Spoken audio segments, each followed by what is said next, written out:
দেশে মোবাইল আইছে, সিটি বন্ধ হইয়াছে, দিওয়ানা বানাইছে। পোলা মায়ার মনের কথা ভাসে বাতাসে। চাচা যুগ উপযোগী বলা যায়? হ্যাঁ বলবো। দেশে মোবাইল আইছে, সিটি বন্ধ হইয়াছে, দিওয়ানা বানাইছে। পোলা মায়ার মনের কথা হাসে বাতাসে। ও দেখো পোলা পানের মন বাদা ফেসবুকে এখন, মোবাইলে সেটিং কইরা কাটায় সারাক্ষণ। ও দেখো পোলা পানের মন বাদা ফেসবুকে এখন, মোবাইলে চ্যাটিং কইরা কাটায় সারাক্ষণ। এই মোবাইল পাইয়া দেখো মদনের মাইয়া, এই মোবাইল পাইয়া দেখো মদনের মাইয়া, কি কাণ্ড ঘটাইছে। স্বামী সংসার রাইখা নাকি পালাইয়া গেছে, সে যে স্বামী সংসার রাইখা নাকি পালাইয়া গেছে। দেশে মোবাইল আইছে, সিটি বন্ধ হইয়াছে, দিওয়ানা বানাইছে।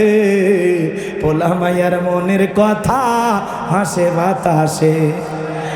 ও দেখো টিকটক আসিয়া সব গেল ভাসিয়া, ও দেশে টিকটক আসিয়া সব গেল ভাসিয়া। সিদ্দিক সোরা নায়ক হইছে আইডি খুলিয়া। এই মোবাইলে হাই কি জাদু আছে ভাই, এই মোবাইলে হাই কি জাদু আছে ভাই। পোলা পান বুঝাছে, পড়ালেখা তুইলা রাখছে সপ্তম আকাশে।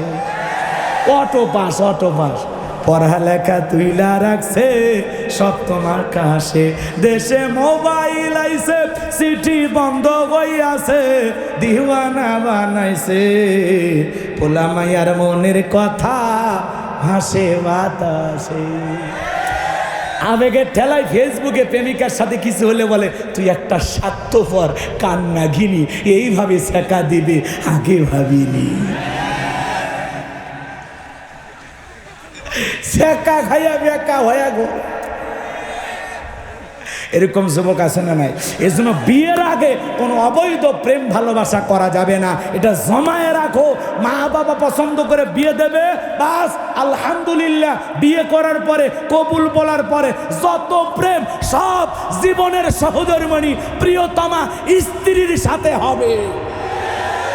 বেটা বেয়াক্কেল 20 বছর বয়স হয়নি, বাড়িতে এসে কয় আব্বা উত্তর পাড়া লাকিকে আমি কথা দিয়েছি, রাজি থাকলে 1 চাপুন, না হলে 2 চাপুন। পিতা মাতার অবাধ্য হয়ে বিয়ে করে, 3 মাস পরে ভালোবাসা জানলা ভেঙে পালায় গেছে। প্রেম করে ভালোবেসে জীবনে কেউ সুখী হয়? এজন্য বাদ দাও। কোনো পরকিয়া করা যাবে না, বিয়ের আগে কোনো অবৈধ সম্পর্ক করা যাবে না। ওয়াল্লাযীনা হুম লিফুরুজিহিম হাফিজুন। আল্লাহ বলে তোমার যৌবনটাকে সংযত রাখো, নিজের যৌবনটাকে কন্ট্রোল করতে হবে। যৌবনকালে আল্লাহর ইবাদত করে কাটাইতে হবে। বেটা বউ পাওয়া যাবে না, বউ আছে, মুরব্বীরা পছন্দ করে বিয়ে দেবে। মুরব্বীদের দোয়া আছে, যেখানে বরকত আছে। পিতামাতার অবাধ্য হয়ে বিয়ে করে জীবনে সুখ পাইবা না। কথা ক্লিয়ার? কোন কোন যুবক মা বাবার পছন্দের মেয়েকে বিয়ে করবে? হাত তোলো ভাতিজা, হাত তোলো। হাত উঠাও বাবা, উঠাও। হ্যাঁ, ওই চাচা হাত তোলে, আর একবার রিস্ক নেবেন, ওই কামত যাইন না। হাত তোলেন। যুবক যারা হাত তুলেছো, মা বাবার পছন্দের মেয়েকে বিয়ে করবা তো ইনশাল্লাহ? অনেক যুবক হাত তোলে না, বান্ধবীকে কথা দিয়েছে, ওই বাতাসের কসম খাসে। হাত নামান, কষ্ট হচ্ছে ভাইয়েরা আমার। তাহলে সলাত হবে একমাত্র কার জন্য? তাহলে যুবক রাত্রি জাগরণ করে প্রেম করব কার সাথে? কিসের মাধ্যমে? সিজদার মাধ্যমে, সালাত আদায় করার মাধ্যমে। কথা বলেন ঠিক কি না? এজন্য আল্লাহ রাব্বুল আলামিন বলেন ওয়াল্লাযীনা ইয়াবিতুনা লিরাব্বিহিম সুজদাও ওয়া কিয়ামা। যারা রাত্রি জাগরণ করে আমি আল্লাহকে সিজদা দেয়, আমি আল্লাহর জন্য দণ্ডায়মান থাকে, সেই বান্দাদের কাতারে আমরা শামিল হতে রাজি আছি তো ইনশাআল্লাহ। এজন্য আল্লাহ বলেন ফাসল্লি লিরাব্বিকা ওয়ানহার। 1 নাম্বার রবের উদ্দেশ্যে সালাত আদায় করা। তাহলে 5 ওয়াক্ত সালাত মসজিদে গিয়ে জামাতের সহিত আল্লাহকে রাজি খুশি করার জন্য আল্লাহর ভয়ে কারা কারা আদায় করবেন? 2 হাত তুলে আল্লাহকে দেখান। আল্লাহ আমাদের সবাইকে 5 ওয়াক্ত সালাত আদায় করার তৌফিক দান করেন। আর একটু জোরে বলেন আমিন। হাত নামান। এই যে পাইকারে ধরে যে হাত উঠাইলেন, ওয়াদা কি ঠিক থাকবে তো? কাজে লাগাবেন তো ইনশাল্লাহ? ভাই যান, একটু নামাজ পড়ে যান ভাই, দুনিয়া ক্ষণিকের ভাই, পরকালে কি নিয়ে যাব, কি নিয়ে রওনা করেছি? আল্লাহকে ভয় করে 5 ওয়াক্ত সালাত আমরা আদায় করব ইনশাআল্লাহ। হে যুবক, হে যুবক, মসজিদের দিকে তাকায়া দেখো, ইমাম মুয়াজ্জিন আহারে তোমার জন্য কত দাওয়াতি কাজ করে, কতবার তোমাকে ডাক দেয়। এই আপনাদের এলাকায় মসজিদে কি আজান হয় না? জোরে বলেন। আজানটা যখন হয় যুবক, তুমি খেলাধুলায় ব্যস্ত আছো, আল্লাহু আকবার আল্লাহু আকবার শোনার পরেও তোমার কি আল্লাহর মহাব্বত আর ভালোবাসায় মসজিদের দরজাটা খুলে ইমাম মুয়াজ্জিন বসে আছে, তোমরা যাইবা, তারা জামাতবদ্ধ হয়ে নামাজ আদায় করবে, তোমাদের দিলে কি একটু কম্পন সৃষ্টি হয় না? আল্লাযীনা হুম ইযা যুকিরাল্লাহু ওয়াজিলাত কুলুবুহুম, আল্লাহ বলে যারা ঈমানদার, যারা ঈমানদার তাদের সামনে যখন আমি রবের নাম উচ্চারণ করা হয়, ভয়ে তাদের অন্তরাত্মা কেঁপে ওঠে। আল্লাহু আকবার স্লোগান শোনার পরেও মসজিদে ঢুকতে পারলা না, যুবক তোমার কপাল পুড়ে গেছে। এই জন্য যুবকদেরকে বিনয়ের সহিত অনুরোধের ভাষায় বলবো, তোদের দুইটা পা ধইরা বলি, আল্লাহর ঘরে মসজিদে গিয়ে আজ থেকে সালাত আদায় করবা ইনশাআল্লাহ। আমার এই অনুরোধ তোমরা রাখবে তো ইনশাআল্লাহ? আল্লাহ কবুল করেন। জোরে বলেন আমিন। কষ্ট হচ্ছে আপনাদের? কষ্ট হচ্ছে? 228 জন যুবক কোথায়? তোমরা আসো, ওয়াদা দেওয়া লাগবে, আজ থেকে নামাজ আদায় করবা। আর যাদের মুখে দাড়ি না, আজ থেকে রাখা লাগবে। দেখি বাপের বেটা হলে আসো, তোমরা পরিবর্তন হয়ে যাইবা ইনশাআল্লাহ। মঞ্চে উপস্থিত সম্মানিত ওলামায়ে কেরাম, সামনে বসা পিতৃ সমতুল্য মুরব্বী বাবাজিরা, কলিজার টুকরা প্রাণপ্রিয় যুবক ভাইয়েরা, ছোট্ট ছোট্ট সোনামানিকেরা, পর্দার আড়ালের সম্মানিত অবলা সরলা আবেদা সালেহা মা ও বোনেরা, প্রশাসনের সম্মানিত পুলিশের ভাইয়েরা, ডিবির ভাইয়েরা, জাতির বিবেক প্রিয় সাংবাদিক বন্ধুগণ, বিভিন্ন রাজনৈতিক দলের সম্মানিত নেতা কর্মী ভাইয়েরা, সবাইকে নিয়ে আরেকটিবার সালাম বিনিময় করছি। আশা করছি সকলেই সালামের জবাব জোরে সোরে দেবেন। আসসালামু আলাইকুম ওয়া রাহমাতুল্লাহি ওয়া বারাকাতুহু।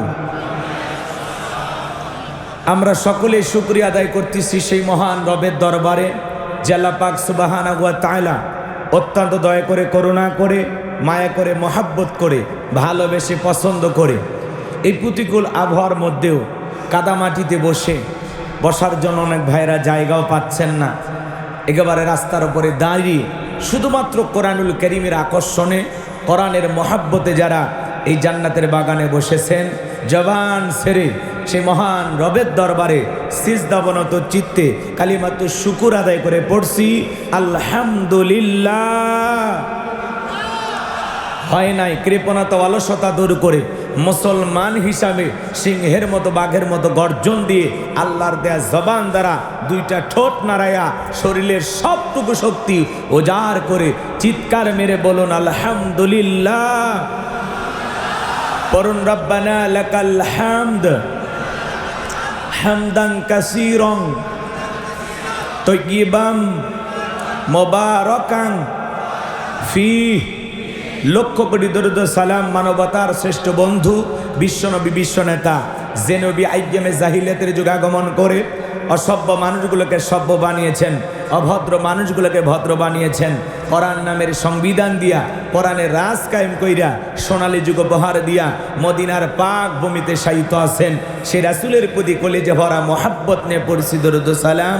সকলেই পড়ুন সাল্লাল্লাহু আলাইহি ওয়াসাল্লাম। সম্মানিত ভাইরা, আজকের প্রোগ্রামে আসতে পেরে, বসতে পেরে আপনারা খুশি না বেজার? কারা কারা বেজার? 2 হাত তুলে দেখান। ওই যে মুরব্বী হাত তুলেছে, আরো 2-4 জন হাত উঠেছে। শোনেন, সব জায়গায় তালে তাল মিলালে বিপদ আছে না নাই? খালি জোশ থাকলে হবে না, জোশের সাথে হুঁশও থাকা লাগবে। তাছাড়া ওই মহিলার মতো কথা বলবে যে তখন আমার বিবেকে কাজ করেছিল, আবেগ কাজ করেছিল। ওই যে কি যেন বলছিল, ভুলে গেছেন আপনারা? আমি কি বলেছি, আমি কি নির্দোষ? তো এরকম হবে, আবেগের ঠেলায় সব কিছু করলে বিপদ আছে না না? ঢাকা বিশ্ববিদ্যালয়ে তোফাজ্জল নামের একটি ছেলেকে মোবাইল চুরির অজুহাতে সন্দেহে পিটাইছে। যে বেটার মোবাইল হারাইছে, হেরে জিজ্ঞাসা করা হলো, এই পাগল উন্মাদ ছেলে, মা নাই, বাবা নাই, ভাই নাই, এই ছেলেটাকে ভাত খাওয়াইয়া ছবি তুইলা ভিডিও কইরা সেই ছেলেটাকে এই অমানুষিকভাবে পিটাইয়া জুলুম কইরা কেন তোমরা বিদায় করলা? কি অপরাধ এই ছেলের? বলে আবেগের ঠেলাই পিটাইছি। তাহলে এই দেশের মানুষের আবেগের ভিতরে ডিস্টার্ব আছে না নাই? ভেজাল আছে না নাই? এই জন্য আবেগের সাথে বিবেকও কাজ করা লাগবে, তাহলে লক্ষ্য সঠিক জায়গায় পৌঁছাইতে পারবেন। লক্ষ্যটা ঠিক থাকবে, আপনি যে উদ্দেশ্যে না আগাইতে চাইবেন উদ্দেশ্য ঠিক থাকবে। খালি আবেগের ঠেলায় যেখানে সেখানে গেলে হবে। জি, এই জন্য বলবো খালি জোশ থাকলে হবে না, জোশের সাথে কি থাকা লাগবে? হুঁশও থাকা লাগবে। এই জন্য আমাদেরকে বলা হয় হুজুকিয়া বাঙালি, যাই কয় আই রে সেই দিকে যাই রে, বোঝা সোজা নাই রে, লাঠি পিঠা খাই রে। মার খাওয়ার পরে হুঁশ হয় এ কাম করছিলেন। এই জন্য সবসময় একটু হিসাব নিকাশ করে চলা লাগবে। মুসলমান পা ফেলার আগে চিন্তা করবে, এটা কি আমি পা ফেলে জান্নাতের দিকে যাচ্ছি নাকি জাহান্নামের দিকে যাচ্ছি? আমি কি শিরিকের দিকে যাচ্ছি, কুফরের দিকে যাচ্ছি, নাকি আমি একজন ইমানদার হিসাবে সঠিক পথে আছি? আপনার আমার চলার পথ, তার নাম কি? সিরাতাল মুস্তাকিম। এই একটাই চলার রাস্তা, কথা বলেন ঠিক কি না? এছাড়া দুনিয়াতে যত চলার রাস্তা আছে সব মানুষের তৈরি করা, শয়তানের তৈরি করা, কথা বলেন ঠিক কিনা? আল্লাহর দেখানো সহজ সরল রাস্তায় আল্লাহ আমাদেরকে কবুল করুন, চলার তৌফিক দান করুন। জোরে বলুন আমিন। আজকের প্রোগ্রামে আসতে পেরে বসতে পেরে কারা কারা খুশি? মুখে নিয়ে হাসি, আওয়াজ দেবেশি আল্লাহ নামের এমন একটি স্লোগান দেবেন। এলাকায় যদি কোনো ইসলাম বিরোধী উই পোকা, সার পোকা, তেলা পোকা থাকে, ওদের কলিজায় যেন কম্পন সৃষ্টি হয়, এমন আওয়াজ তুলতে রাজি আছেন যারা? বীর মুসলমানের মতো দুটি হাত টান টান করে তুলে দেখান তো তারা। লিল্লাহে তাকবীর, লিল্লাহে তাকবীর। আল কোরআনের আলো, আল হাদিসের আলো, দুনিয়ার মুসলিম, সারা বিশ্বের মুসলিম। আমার নেতা তোমার নেতা, আমার নেতা তোমার নেতা। লিল্লাহে তাকবীর। আল কোরআনের আলো, আল হাদিসের আলো, দুর্নীতির আলো। হাত নামা। অনেকে ঝোঁকে তালে বলেই ফেলেছেন দুর্নীতির আলো ঘরে ঘরে জ্বালো। বাংলাদেশে দুর্নীতি দমন কমিশন আছে না নাই? এরপরে দুর্নীতি কমেছে নাকি ডিজিটাল কায়দায় বেড়েই চলেছে? দিন যত গড়াচ্ছে দুর্নীতির পাল্লা তত ভারী হচ্ছে, কথা বলেন ঠিক কি না? আমরা চাই আমাদের এই প্রিয় মাতৃভূমি বাংলাদেশ দুর্নীতি মুক্ত আল্লাহ কবুল করেন, ছিল বলেন আমিন।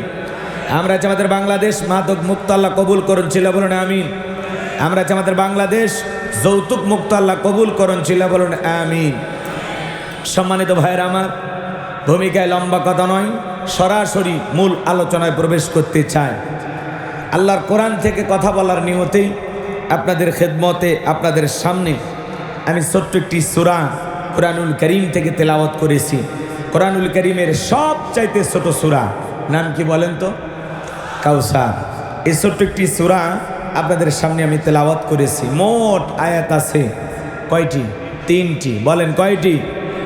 মাত্র 3টি আয়াতে কারিমা, রুকু আছে 1টি। বিশ্বনবীর মক্কার জিন্দিগিতে এই সূরাটি নাজিল হয়েছেন।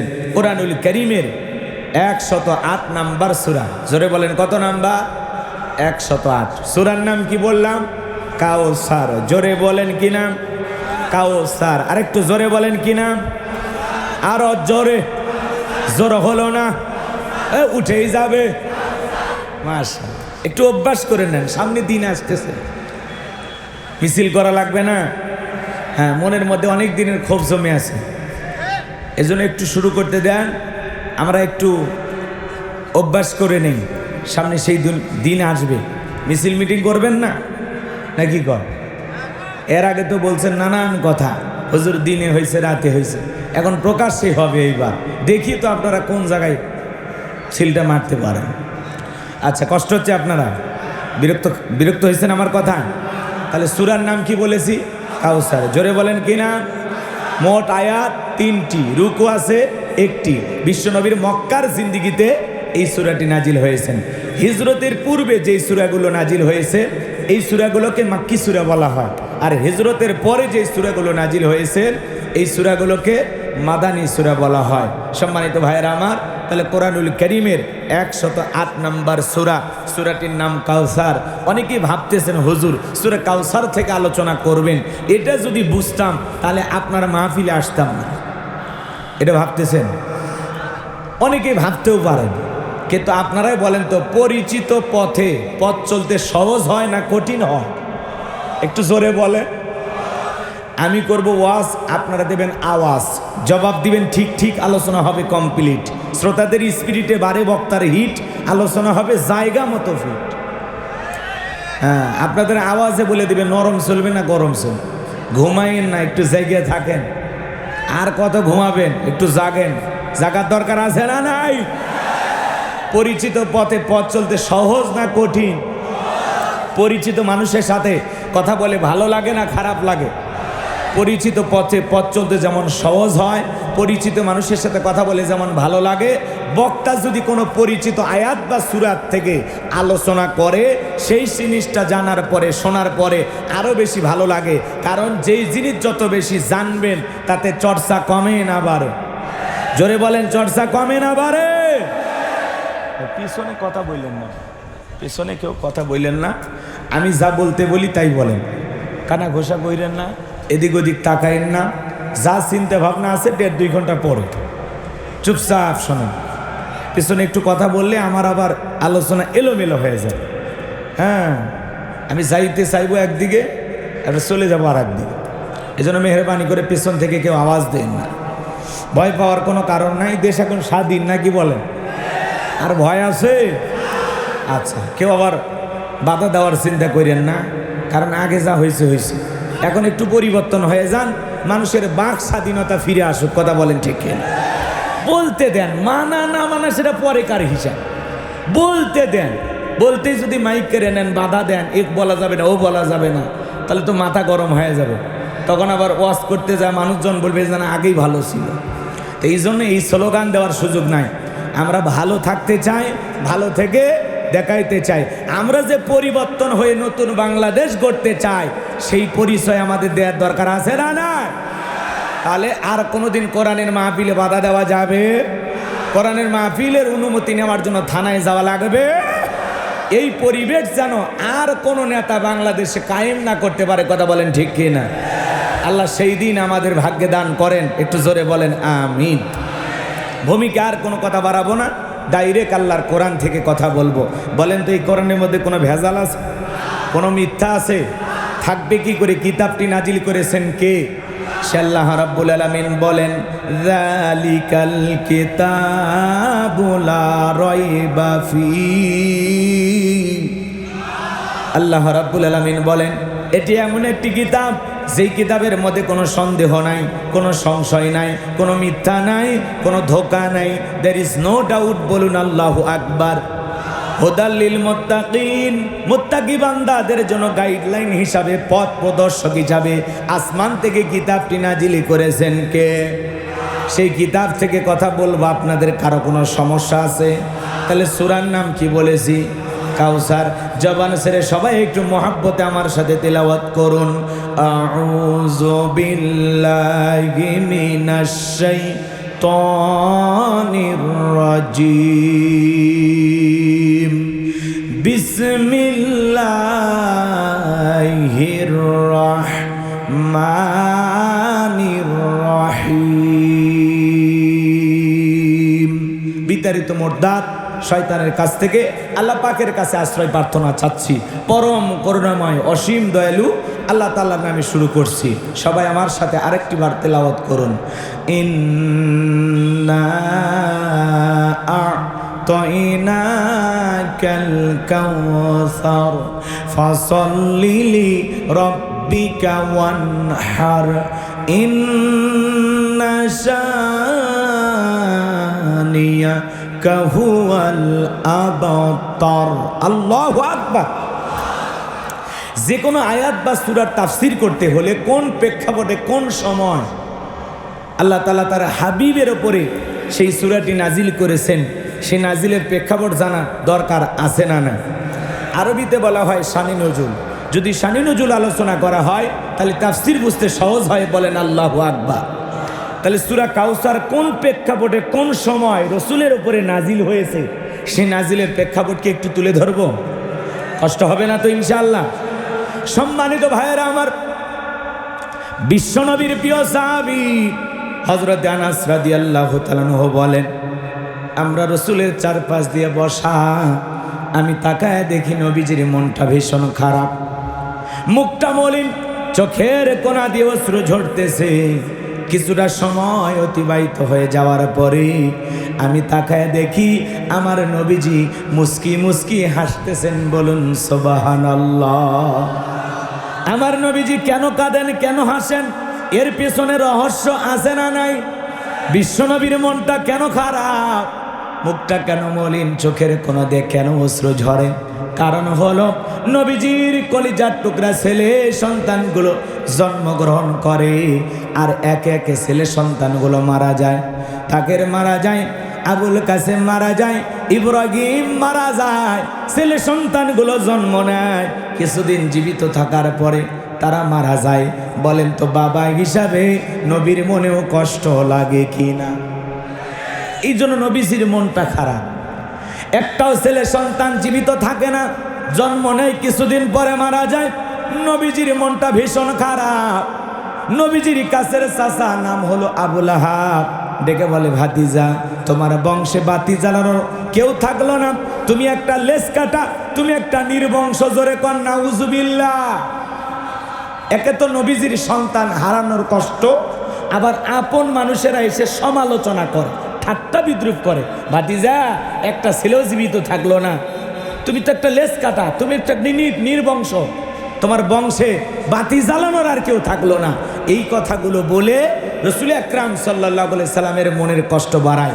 আপনারাই বলুন তো বাজান, আল্লাহ না করুক আপনার আমার সন্তান যদি মারা যায়, কাছের মানুষদের উচিত বিপদের দিনে সান্ত্বনার বাণী শোনানো। বাবা তুমি সবর করো, ধৈর্য ধারণ করো, জীবন মৃত্যুর মালিক আল্লাহ, আল্লাহ সন্তান দিয়েছে, আল্লাহ নিয়েছে, আল্লাহ যদি চায় আবারও তোমরা স্বামী স্ত্রী যদি ঠিক থাকো, বছর না ঘুরতে আবারও তোমাদের কোল আলোকিত করে সন্তান দিতে পারেন তিনি কি? তার মানে কাছের মানুষদের উচিত বিপদের দিনে সান্ত্বনার বাণী শোনানো, সবরের ওয়াজ করা। কিন্তু নবীর চাচা আবু লাহাব এতটাই খারাপ, আবু জেহেলের চাইতে আবু লাহাব বেশি খারাপ। কারণ আবু জেহেলের নামে আল্লাহ কোনো সূরা নাজিল করেনি, কিন্তু আবু লাহাবের নামে সূরা নাজিল করছে। কথা বলেন ঠিক কি না? রাগ করতেছে? হ্যাঁ, আমার মনোযোগ দিয়ে কথাগুলো শ্রবণ করার চেষ্টা করবেন। বিশ্বনবীর মনে কষ্ট দেয়, আর ডেকে বলে, ভাতিজা তোমার বংশে বাতি জানার কেউ থাকলো না, তুমি একটা লেজ কাটা, তুমি একটা নির্বংশ। এই কথা বলে বিশ্বনবীকে কষ্ট দেয়। ভাইয়েরা আমার, বিশ্বনবীর ছেলে সন্তানগুলো কেন জীবিত থাকলো না? এই দুনিয়ার জমিনে অনেক পয়গম্বরের ছেলে জীবিত ছিল, কিন্তু বিশ্বনবীর একটা ছেলে সন্তানও কেন জীবিত থাকলো না? এর পিছনে কারণ আছে না নাই? একটা ছেলেও কেন প্রাপ্ত বয়স হওয়া পর্যন্ত জীবিত থাকলেন না? এর পিছনে কারণ আছে তিনটি। জোরে বলেন কয়টি? আরো জোরে। নবীর উম্মত হিসেবে জানতে মনে চাই না, রসুল আকরাম সাল্লাল্লাহু আলাইহি সাল্লামের ছেলে সন্তানগুলো দুনিয়ার জমিনে কেন জীবিত থাকলো না? কেন তারা শিশুকালে মারা গেলেন? কি সেই তিনটি রহস্য, কি সেই তিনটি কারণ? আপনারা কারা কারা শুনবেন? দুই হাত তুলে আল্লাহকে একবার দেখান, লিল্লাহে তাকবীর।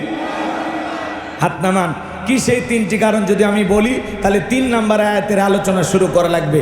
আমি কি 1 নম্বর আয়াত বাদ দিয়ে 3 নম্বরে যাব, নাকি আস্তে আস্তে শুরু করা যায়? ধৈর্য আছে তো ভাই? আমার ভাইয়েরা গভীর মনোযোগ দিয়ে কথাগুলো শুনবেন।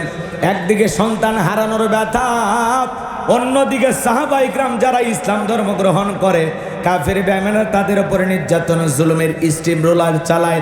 হযরতে বেলাল তখনও কালেমা পড়ে মুসলমান হন নাই, বিশ্বনবী কালেমার দাওয়াত দেয়। এই কথা শোনার পরে রাত্রিবেলায় বিশ্বনবী দারুল আরকামে বসা। হযরতে বেলাল বিশ্বনবীর দরবারে উপস্থিত হয়ে গেলেন। নবীজির চেহারার দিকে তাকাইয়া ডেকে বলেন, নবী গো, আপনার চাইতে সুন্দর মানুষ আমি জীবনে কোনোদিন দেখি নাই। আপনার আমার নবী কতটা সুন্দর ছিলেন জানেন?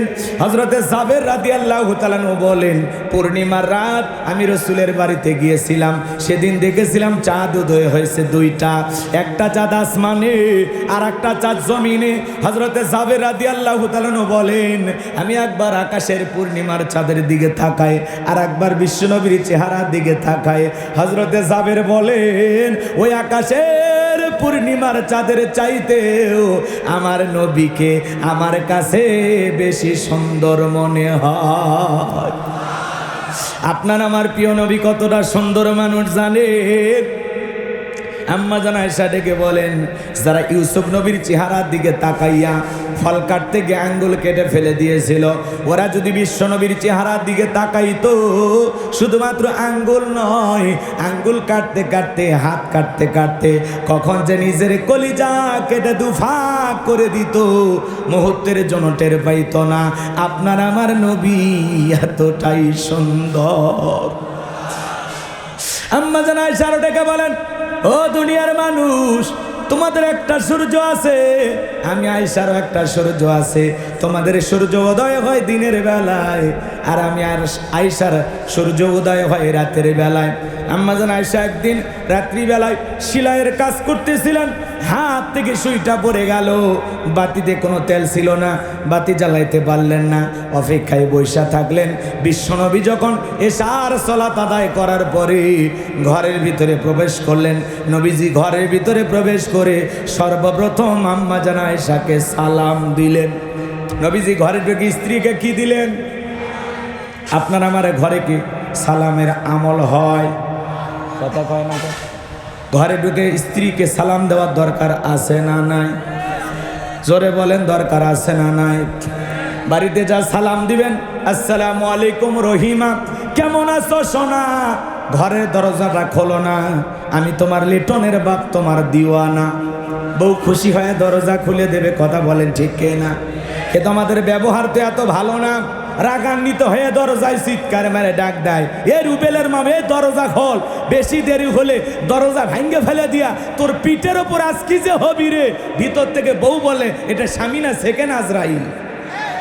কারণ স্ত্রীর সাথে ভালো ব্যবহার করে না এমন স্বামী আছে না নাই?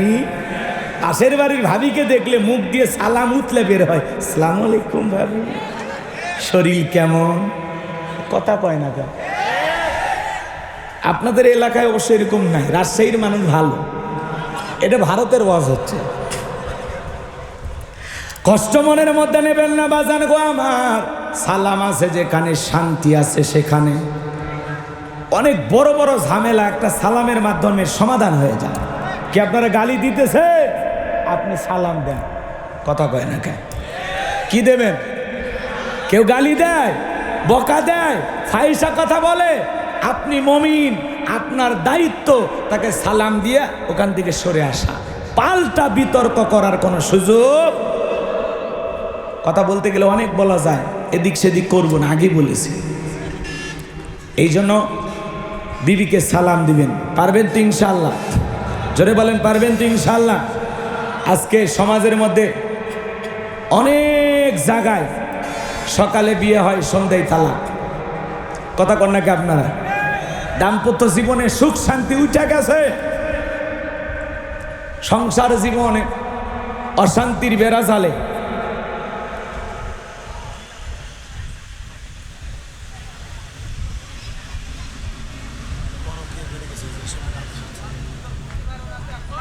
ও ঠিক আছে, এগুলো আসলে আস্তে করে রেখে দেবেন, ডাইরেক্ট হাতে দেওয়ার দরকার না, তাহলে আবার আমার চিন্তা ভাবনা। এই জায়গায় খালি রাখবেন, আমি ওয়াজ করতে করতে আস্তে আস্তে দেখব। যে ভয় নাই, ভয় পাচ্ছেন? ওনারা দিয়েছে হুজুর একটু পরকীয়া বাইরে গেছে, ওয়াজ করা লাগবে, সাইজ তো করা লাগবে। তাহলে ঠিক আছে, আজকে দেখি, একটু অপেক্ষা করেন, খেলা হবে। জি জি, লিল্লাহে তাকবীর। আমার ভাইরা, আমি যে কথা বলতে চাচ্ছিলাম, বিবিকে সালাম দেবেন তো ইনশাআল্লাহ। দাম্পত্য জীবনে, সংসার জীবনে যদি আপনারা সুখ পেতে চান, চারটা সুন্নত প্রত্যেকটা পরিবারে আমল করা লাগবে। জোরে বলেন কয়টি? চারটি সুন্নত যদি স্বামী স্ত্রী তার দাম্পত্য জীবনে আমল করতে পারে, তাদের জীবনে কোনো অশান্তি থাকবে না, আল্লাহর পক্ষ থেকে শান্তি নাজিল হবে। বলেন আল্লাহু আকবার। কি সেই চারটি সুন্নত আপনারা শুনবেন? কোনো হুজুরের বাণী পড়া লাগবে না, কথাকে বোঝেন নাই? আমল করলেই দাম বেড়ে যাবে। স্বামী স্ত্রীর মধ্যে সালাম আদান প্রদান হলে একে অপরের প্রতি শ্রদ্ধা, ভক্তি, বিশ্বাস, ভালোবাসা বেড়ে যায়। কথা বলে ঠিক কিনা? যে স্ত্রী আপনারকে যেই জবান দিয়ে সালাম দিবে আর আপনি যেই জবান দিয়ে বিবিকে সালাম দিবেন, এই জবান দিয়ে কোনোদিন আপনার বিবি ফাহিশা কথা বলতে পারবে না, আপনি হুটহাট আপনার বউরে গালি দিতে পারবে। কিন্তু যখন সালাম আদান প্রদান হবে না, যা খুশি তাই বলা যাবে, শয়তান এসে ওয়াসওয়াসা দেবে আর আপনার বউ আপনারে গালি দিতে থাকবে, আর গালি শুনে মনে হবে এরে কেন বিয়ে করছিলাম। কথা কয় না? 14 গোষ্ঠী তুলে গালি দেয়, এমন বউ আছে না? নাই। খালি মনের দুঃখে তালাক দেওয়া যায় না, বাচ্চা কাচ্চা হয়ে গেছে। কথা কন ঠিক কি না? এ বাজান গো আমার, লম্বা হবে, লম্বা করব না। আমি যে কথা বলতে চাচ্ছিলাম, বিবিকে সালাম দেবেন তো ইনশাল্লাহ। লম্বা হবে, লম্বা করার কোনো সুযোগ নাই। আমি জয়পুরহাটে ওয়াজ করতে গিয়ে একজনকে বললাম, ভাই বাড়িতে যা বউকে সালাম দেবেন। বলে হুজুর শরম লাগে। আমি তখন বললাম, বাচ্চা কাচ্চা কি হয়েছে? কি বলেন হুজুর? 3টা সন্তানের বাবা আমি। আমি তখন বললাম, বইয়ের বিয়ে করলা, বাচ্চা হয়ে গেল, তোমার শরম লাগে না? আর সালাম দিতে গিয়ে শরম লাগে, এটা শরম না শয়তানি। বউ সালাম দিবেন, পারলে হাত ধরে মুসাফা করবেন, আর একেবারে যদি ময়দান ফাঁকা থাকে কোলাকুলিও সেরে নেবেন। মারহাবা কন। এ যুবক, কার হাত ধরে মুসাফা করবা? বউয়ের হাত, পাশের বাড়ির ভাবির হাত না, ধরলে ঝাঁটা দিয়ে পিটাবে। সম্মানিত ভাইরা আমার, চলেন সামনের দিকে যায়। বিশ্বনবী আম্মা জান আয়েশাকে সালাম দিলেন, সালাম দিয়ে ঘরের ভিতরে প্রবেশ করলেন। আম্মা জান আয়েশা ডেকে বলেন, নবীজির চেহারার আলোতে সুইটা কই পড়ে আছে আমি পরিষ্কার দেখতে পেয়েছি।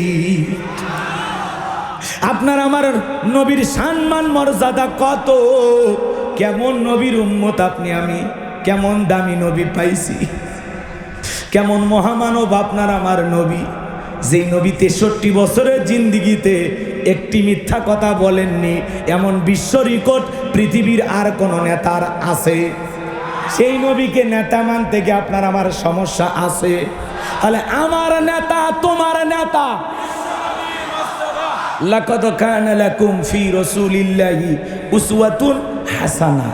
আল্লাহ বলে, রসুলের জিন্দিগির ভিতরে রয়েছে তোমাদের জন্য উত্তম আদর্শ। কথা বলুন ঠিক কিনা? রসুল হলেন পৃথিবীর আদর্শ স্বামী, আদর্শ বাবা, আদর্শ নানা, আদর্শ মহামানব, আদর্শ রাষ্ট্রপতি, আদর্শ সেনাপতি। কথা বলেন ঠিক কিনা? এই পৃথিবীর সুপার কোয়ালিটির মহামানব, রহমাতাল লিল আলামিন, আপনার আমার প্রিয় নবী। কথা বলেন ঠিক কিনা? সেই নবীর জীবন আদর্শ যদি আপনি আমি জীবনে ধারণ করতে পারি, লালন করতে পারি, আপনার আমার জীবনকে পরিবর্তন করে দেবেন কি?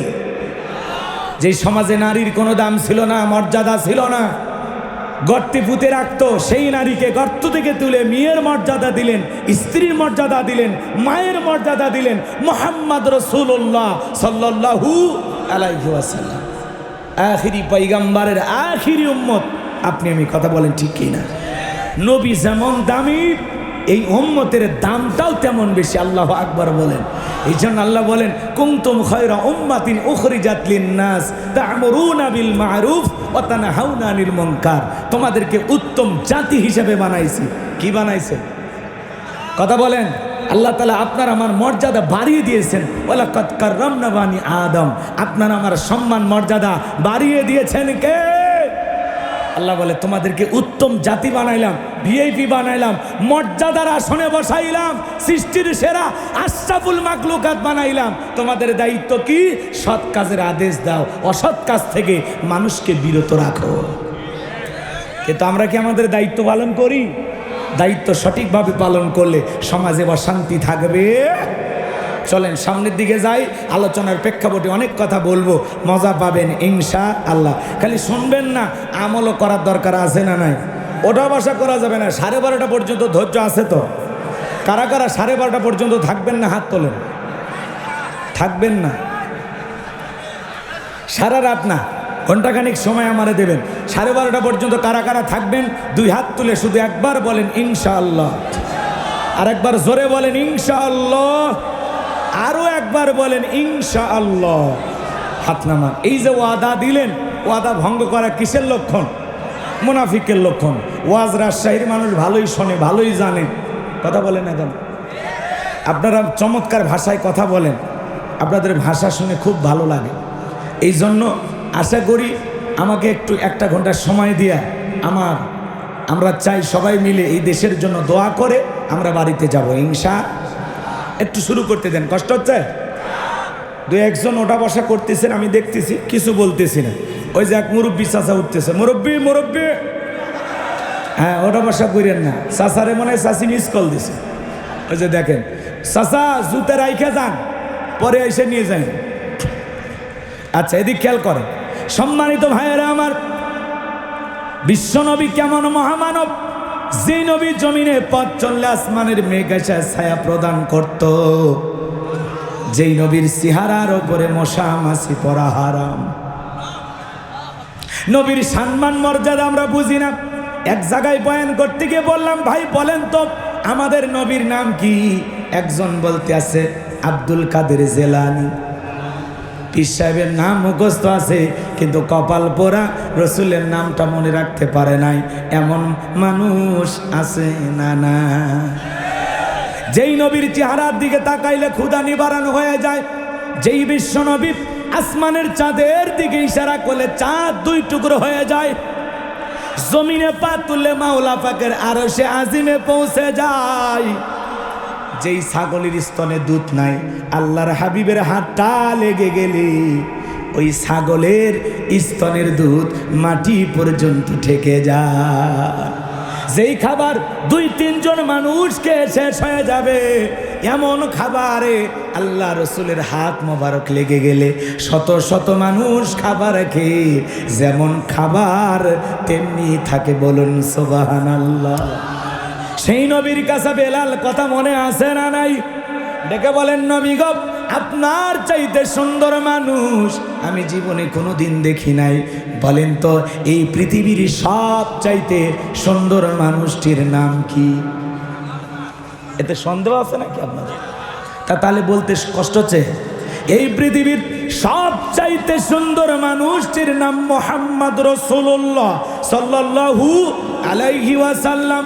সম্মানিত ভাইয়েরা আমার, হযরত বেলাল ডেকে বলেন, নবী আপনি কালেমার দাওয়াত দেন, ইসলামের প্রচার প্রসার করেন, নবী গো আমাকে কালেমা পড়ে মুসলমান বানায় দেন। বিশ্ব নবী হযরত বেলালকে কালেমা পড়ায় দিলেন, লা ইলাহা ইল্লাল্লাহু মুহাম্মাদুর রাসূলুল্লাহ সাল্লাল্লাহু আলাইহি ওয়াসাল্লাম। হযরত বেলাল কালেমা পড়ে মুসলমান হয়ে গেল।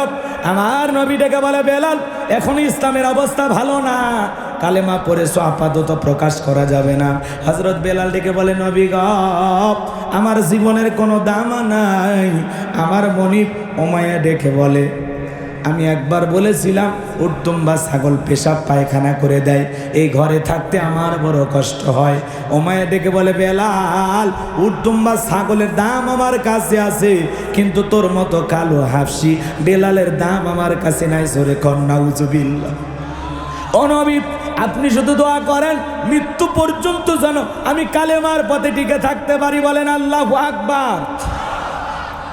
তার মানে ইসলামের অবস্থা সব সময় ভালো থাকে না। বিশ্বনবী মক্কার জিন্দিগিতে 3 বছর গোপনে দাওয়াত দিয়েছিলেন, একেবারে গোপনে। আজও পৃথিবীর দিকে তাকায় দেখেন তো ইসলামের অবস্থা কি খুব একটা ভালো? কথা বলে না কেন? তাম পৃথিবীর জালেমেরা ঐক্যবদ্ধ হয়েছে এই পৃথিবীর জমিন থেকে ইসলাম আর মুসলমানকে বিদায় করার জন্য। কথা বলে ডিকেরা। এই জন্য এক দেশ মুসলমান মারে আর এক দেশ অস্ত্র শস্ত্র দিয়ে সহযোগিতা করে। ওই জালেমরা সবাই রসুনের মতো, বোঝেন নাই? সবার গোড়া এক জায়গায়। কথা বোঝেন নাই মনে হয়? ফিলিস্তিনিতে মুসলমান মারে আর ভারতের দাদা টাকা দেয়, অস্ত্র দেয়। কথা কোন আপনার? আমেরিকার জো বাইডেন বলেন আর পৃথিবীর বড় বড় লিডার বলেন, সবগুলো ডবল হারামি। কথা কোন? এরা বহুরূপী। এরা বলে না আমরা শান্তির জন্য কিছুদিন যুদ্ধবিরতি, আবার বলে যুদ্ধ চালিয়ে যাও। ফিলিস্তিনি মুসলমানদের ৭৭ বছর ধরে ওরা নির্যাতন জুলুমের শিকার। এই ইসরায়েলি ইহুদি, এই স্বৈরাচার, এই জালেমেরা যারা আজকে জুলুম করতেছে, জোর করে ফিলিস্তিনি মুসলমানের ভূমি দখল করে আছে, এক সময় এই ইহুদিদের আশ্রয় দেওয়ার জন্য এই জমিনে পৃথিবীর কোনো রাষ্ট্র স্বীকার করে নাই যে তোদের জায়গা দেবে। ফিলিস্তিনিরা মন বড় করে ভালোবাসে ওদেরকে একটু জায়গা দিয়েছিল ব্যবসা বাণিজ্য করার জন্য। আজকে তারাই ঘাড়ে চেপে আসে। আর নিজের জন্মভূমি, নিজেদের সম্মান, নিজেদের অস্তিত্ব, নিজেদের মুসলমানিত্ব, নিজেদের ইসলাম টিকে রাখার জন্য ওরা যদি একটু পাল্টা আক্রমণ করে তখন মুসলমান হয়ে যায় জঙ্গি, মুসলমান হয়ে যায় সন্ত্রাস। আর ওরা এত বোমা নিক্ষেপ করে লক্ষ লক্ষ মুসলমান মারতেছে, তখন ওরা বলে আমরা সন্ত্রাস বিদায়ী করতেছি। পৃথিবীবাসীর চোখে ধুলো দিয়ে আজকে প্রতিদিন ওরা মুসলমানের রক্ত নিয়ে খেলা করতেছে। এই জালেমদের একদিন পতন হবে, কথা বলেন ঠিক কিনা? মনে রাখবেন, নমরুদ ফিরাউনের যেমন জায়গা হয় নাই, নেতানিয়াহু সহ যারা মুসলমানের রক্ত নিয়ে খেলা করতেছে, একদিন ওই জালেমেরা পৃথিবীর জমিনে নমরুদ ফিরাউনের মতোই লাঞ্ছিত হবে। মুসলমানের রক্ত নিয়ে খেলা করে পৃথিবীতে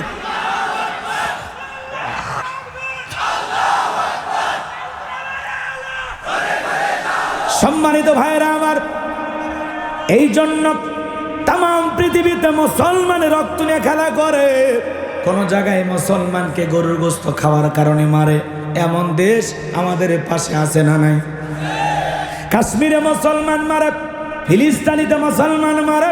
পৃথিবীর দিকে তাকায় দেখে, চীনের উইঘুরের মুসলমানদেরকে উলঙ্গ করে একটা মুরগিকে যেমন রোস্ট করার জন্য 4টা ফালটা দেয়া হয়, 4 টুকরো করা হয়, মুসলমানের দেহটা উলঙ্গ করে করা দিয়ে চিরে চিরে ওরা দুনিয়ার জমিন থেকে বিদায় করে দেয়। চীনের বিভিন্ন শহরের মসজিদগুলো ওরা ভেঙে দিতেছে। এই জন্য তামাম পৃথিবীর জালেমেরা তাদের জুলুম পৃথিবীতে চালায় যাইতেছে। নমরুদ ফিরাউনের ইতিহাস পড়েছি, চোখে দেখি নাই। আজকে পৃথিবীতে 90 ফিরাউন, 90 নমরুদ আমরা দেখতে পাই। আমার ভাইরা চলেন সামনের দিকে যাই। এই জন্য ইসলামের অবস্থা সবসময় ভালো থাকে। মাঝে মাঝে ইসলাম মানার কারণে এই দেশের কত মানুষ ঘর ছাড়া ছিল, বাড়ি ছাড়া ছিল, স্ত্রী থাকার পরেও ঘুমাইতে পারে নাই, বাচ্চারে ঘুমাইছে, আত্মীয় স্বজনের বাড়িতে ঘুমাইছে, কথা বলেন, জমির খেতে ঘুমাইছে। এরকম পরিবেশ কি ছিল না? যারা এই পরিবেশ কায়েম করেছিল সে আল্লাহর ওলিরা কি এখন আছে? কথা বলে না কেন? মন্ত্রীরা সব কোথায় গেল?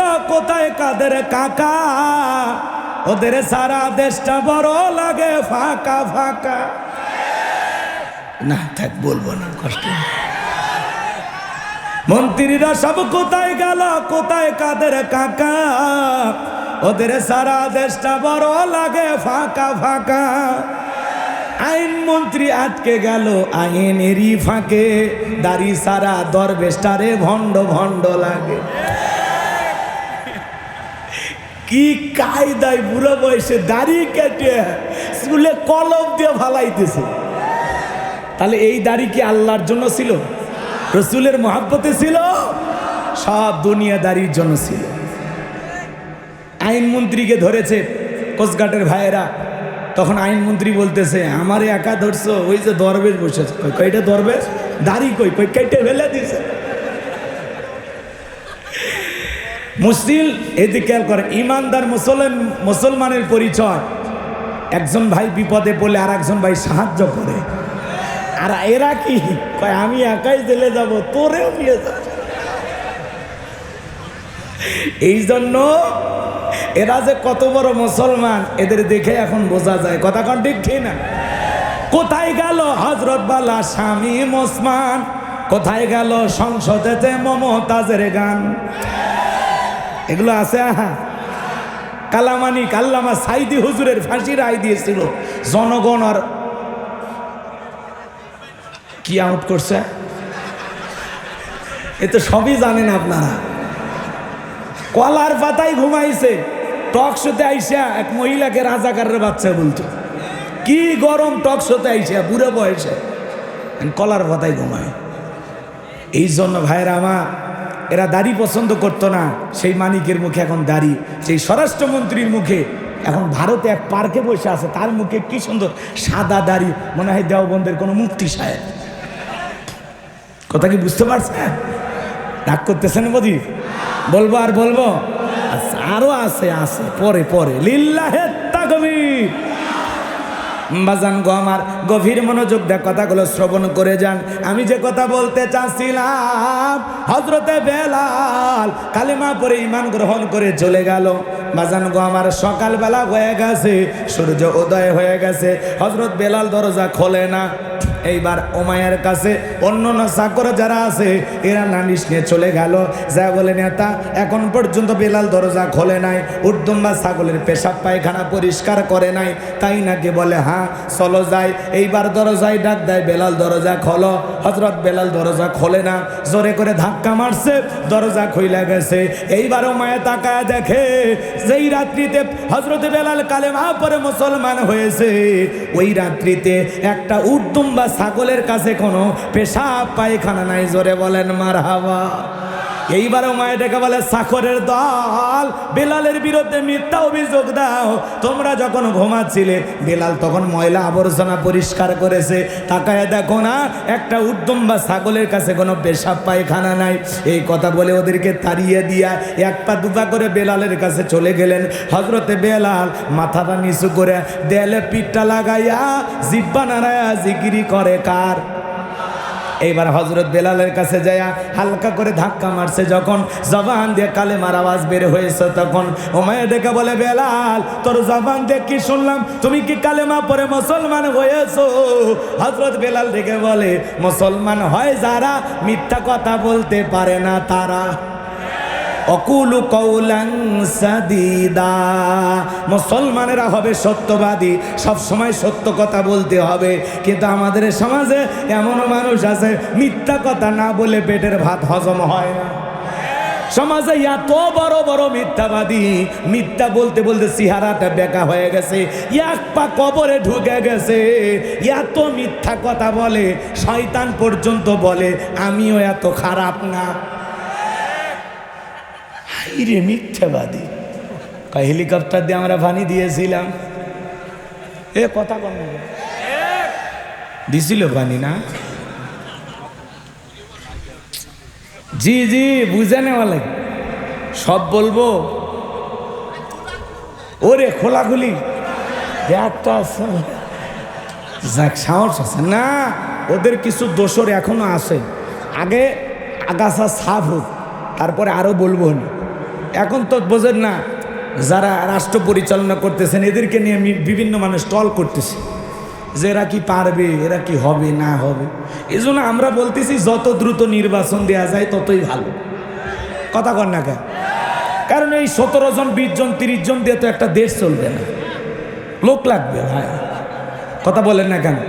বিশেষ করে দেশের প্রশাসনের যে ঢিলেঢালা অবস্থা, সবাই যদি একটু সচেতন হয় আর প্রশাসনের ভাইরা যদি সঠিকভাবে দায়িত্ব পালন করে, তাহলে এনারাও 2-4 বছর রাষ্ট্র পরিচালনা করতে পারবে। কিন্তু 1 নাম্বার আইন শৃঙ্খলা বাহিনী আগে, কথা কয় না।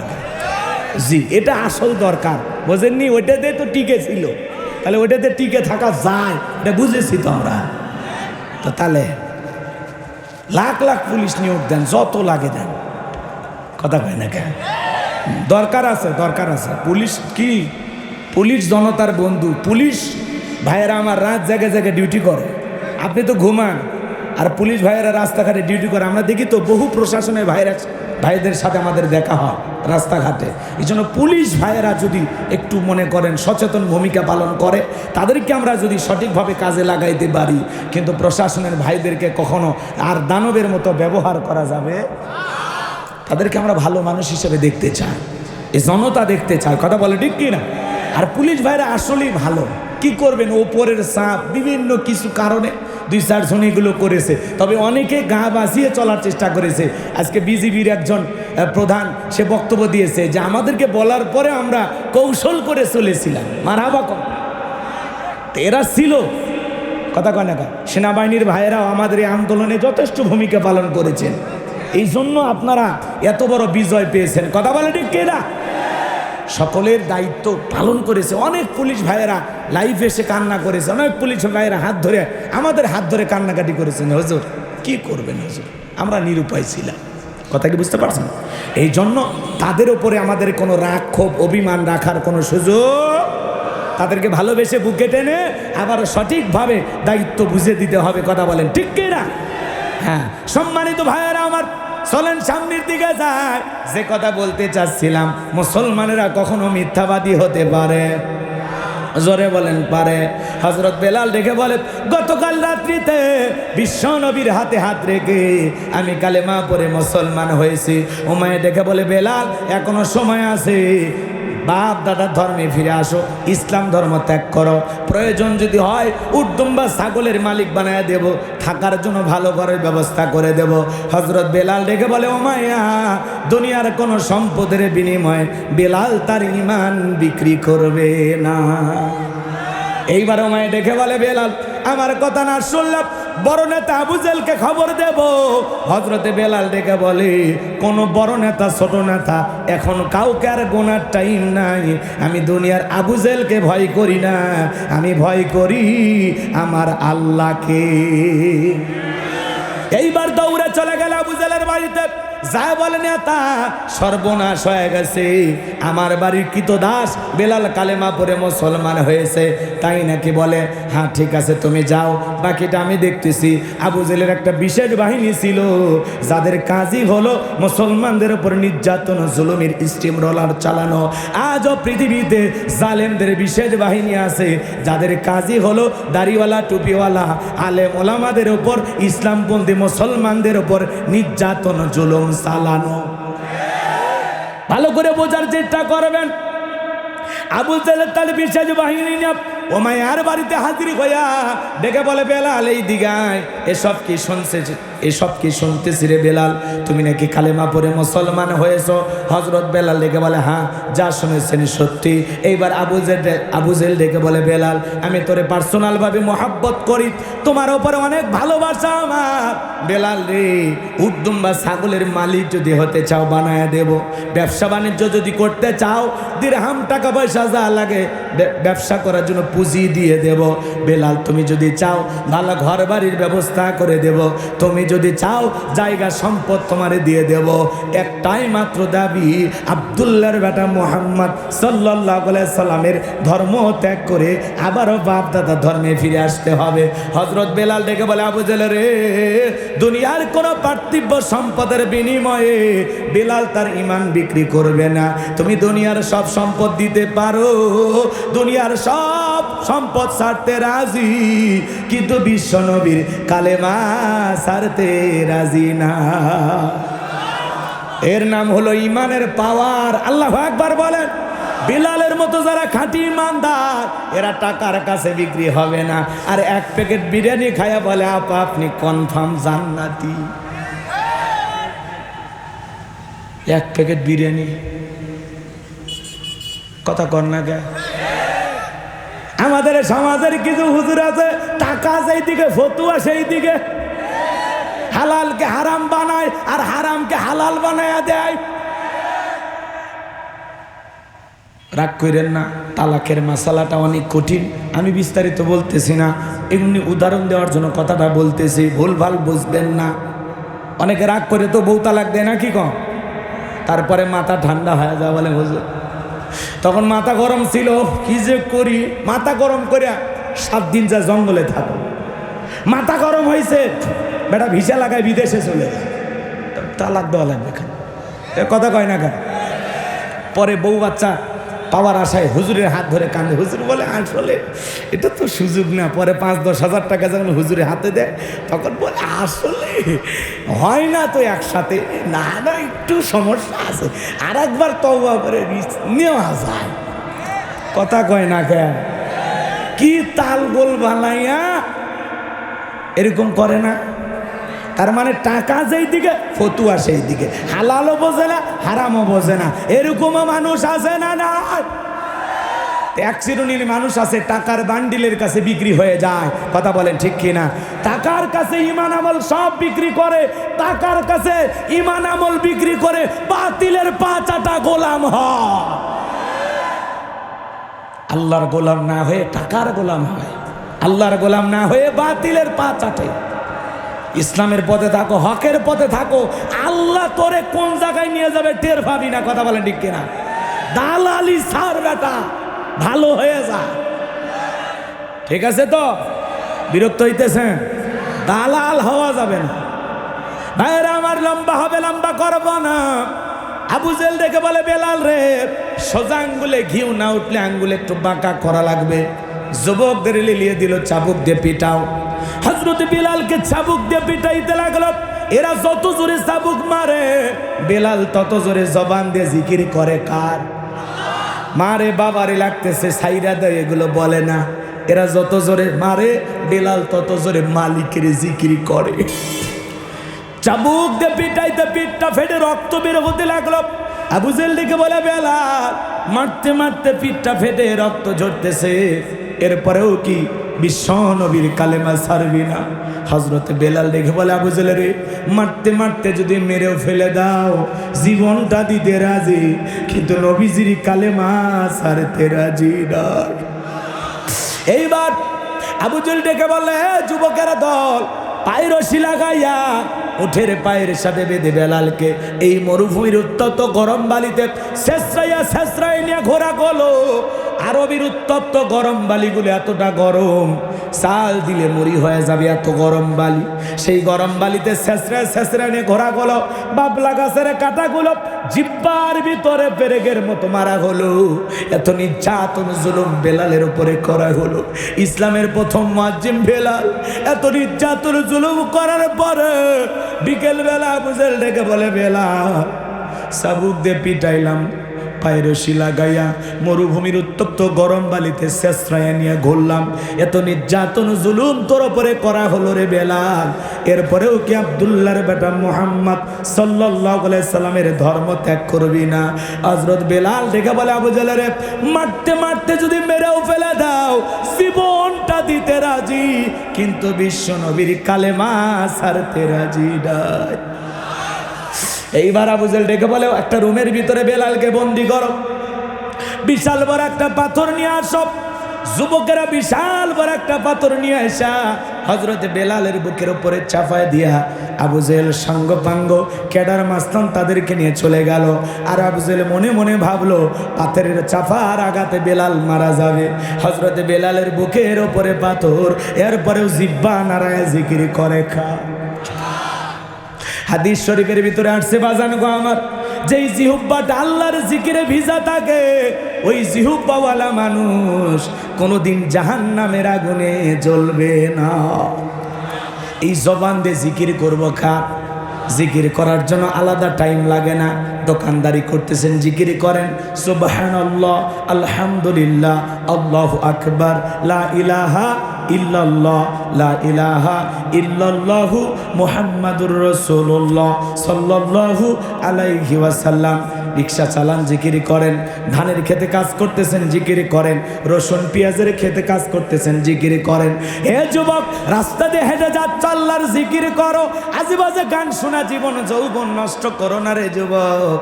কথা কয় না? রাস্তা দিয়ে যায় আর সোনা বন্ধুর গান শুনতেছে, এমন যুবক আপনাদের এলাকায় অবশ্য নাই। এদের জন্য একটু ওয়াজ করবো, যুবকদেরকে একটু সাইজ করবো শেষে। কি যুবক, তোমরা রাজি আছো? তোমরা ঠিক, পুরো দেশ ঠিক। তোমাদের মতো যুবকদের রক্তের উপর ইসলাম প্রতিষ্ঠিত হবে। কথা বলে ঠিক কিনা? যুবকেরা যদি একবার ইসলাম বোঝে, তাহলে এই যুবকেরাই আগামীতে এই দেশে দিন কায়েমের কাফেলার বীর সৈনিক হবে। যেন যুবকদের কাকে ইসলাম বুঝাইতে হবে। আমার কলিজার টুকরা রাজশাহীর বাবাজিরা, দিল দিয়া কথাগুলো বোঝার চেষ্টা করবেন। হযরত বেলাল জিব্বা নাড়া আল্লাহর জিকির করতেছে, চোখ দিয়ে পানি পড়তেছে, এরপরে আল্লাহর জিকির ছাড়ে না। আপনাকে তো জিকিরি করার জন্য কেউ শট থাপ্পড় দেয় না, আপনাকে তো কেউ জিকিরি করার জন্য পিটায় না, চাবুক দিয়ে আঘাত করে না, পাথর চাপায়া দেয় না, তারপরেও আমরা আল্লাহর জিকিরি করি না। আল্লাহ বলেন ফাযকুরুনি আযকুরুকুম ওয়াশকুরুলি ওয়ালা তাকফুরুন। বান্দারে তোমরা আমি আল্লাহকে স্মরণ করো, আমি আল্লাহও তোমাদেরকে স্মরণ করব। কৃতজ্ঞতা প্রকাশ করো, অকৃতজ্ঞ হইও না। তাহলে সব সময় জবান দিয়ে জিকির করব কার? আরেকটু জোরে বলেন কার? এ ভাইরা আমার, সামনের দিকে যাই, যে কথা বলতে চাচ্ছিলাম, হযরতে বেলাল চোখের পানি ছেড়ে দিয়া কাঁদে, জিকির করতে করতে আল্লাহকে ডেকে বলেন, আল্লাহ তুমি তো সেই আল্লাহ, ইব্রাহিমের জন্য যদি নমরুদের আগুনকে ফুলের বাগান বানায় দিতে পারো, আল্লাহ তুমি কি পারো না বেলালের বুকের ওপরে থাকা পাথরটাকে তুলার মতো নরম বানায় দিতে? হযরতে বেলাল দোয়া করতে দেরি, আসমানের মালিক আল্লাহ দোয়া কবুল করতে দেরি করে নাই, বেলালের বুকের পাথরটাকে আমার আল্লাহ তুলার মতো নরম বানিয়ে দিয়েছে। আশিক রাসূল বেলাল, নবীর পাগল বেলাল, নবীকে কত ভালোবাসতেন জানেন? বিশ্ব নবী যখন মক্কা নগরীতে পথ চলতো, বেলাল একবার ডানে যায় আর একবার বামে যায়। আমার নবী ডেকে বলে, বেলাল একবার ডানে যাও আর একবার বামে যাও, ব্যাপারটা তো আমি বুঝি না। ডেকে বলে, নবী গো আপনি ইসলামের দাওয়াত দেন, কালেমার প্রচার করেন, আল্লাহর কোরআনের দাওয়াত দেন, এই কাফেররা হলো আপনার শত্রু, ওরা যদি টার্গেট করে আপনাকে তীর নিক্ষেপ করে, ডান থেকে তীর আসলে যেন সর্বপ্রথম আমি বেলালের বুকের ভিতরে ঢোকে, আবার মনে মনে ভাবি বাম থেকে যদি নিক্ষেপ করে আবার বাম দিকে যায়। নবী গো ওই তীরটা যেন সর্বপ্রথম আমি বেলালের বুকের ভিতরে ঢোকে, আমি বেলাল মারা গেলে ইসলামের ক্ষতি হবে না, আপনি নবী মারা গেলে ইসলাম আর মাথা উঁচু করে সামনের দিকে দাঁড়াইতে পারবে না। নিজের জীবনের বিনিময়ে আগলায় রাখতেন রসুলকে, তারা ছিলেন প্রকৃত আশেকে রাসূল। আল্লাহু আকবার।